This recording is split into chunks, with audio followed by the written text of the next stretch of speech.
But this is my cheat sheet for Tuesday, March 13th.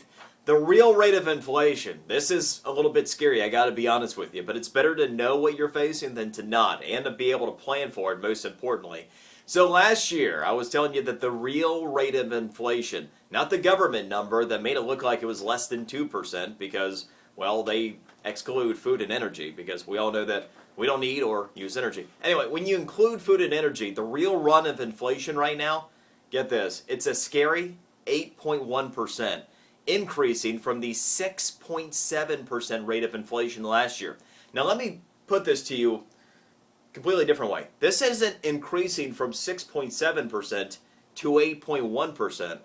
What this is after you paid 6.7% on average more for everyday goods last year, this is an additional 8.1% that we're pacing for 2012. You do the math on that. That means that you would have to make double digits more money the past 2 years just to be able to keep up with the average rate of inflation. It's everything we've been talking about here. It is the food, it is the energy, but it's healthcare. It's all of these issues coming together in one package that's created a United States of America that is not even close to being sustainable. So as you have people to tell you that, oh yeah, we can continue with these policies, all this debt spending.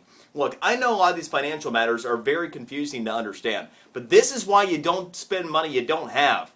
Because you print money to do it. Because you water down the US dollar, and it makes everything more expensive. How good is 2% economic growth when the cost of everyday items is increasing 8.1%? Who the heck is making that much more money this year? That, as much as anything, is why we've got to rein in the spending. And regardless of the idiotic politics, and believe me, most of it is idiotic because most of these folks will destroy us economically given the opportunity. You've got to do, and you've got to put pressure on our country, your politicians, to do what we do.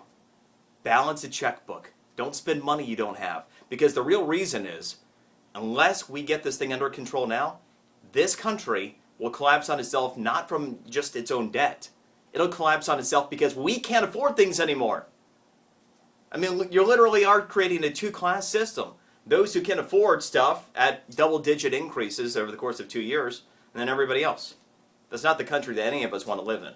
I'll get off the soapbox, but this stuff is super, super important. I cannot emphasize how much. All the stuff I was talking about 3 years ago, that's like, yeah, whatever. We're there now, and you see it every time you go to the grocery store, go to the pump, buy everyday items, right? Okay, mortgage settlement. It's complete. The $25 billion package with the big banks and the U.S. government. The government ended up filing the paperwork on it yesterday with the Justice Department saying that they have accepted it. Here's what it means to you. If you have a mortgage that you've wanted to refi, even if it's underwater, I want you to step out there and try to get it done right now.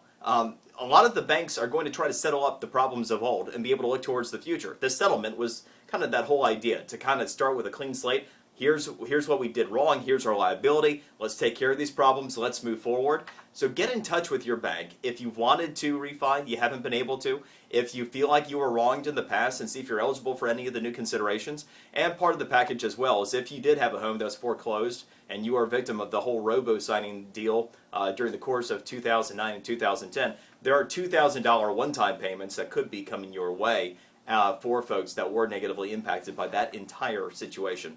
And just a quick note, because this is something about the future. IBM, they set a new data record yesterday. Get this. They were able to successfully deliver 1 trillion bytes of data in 1 second.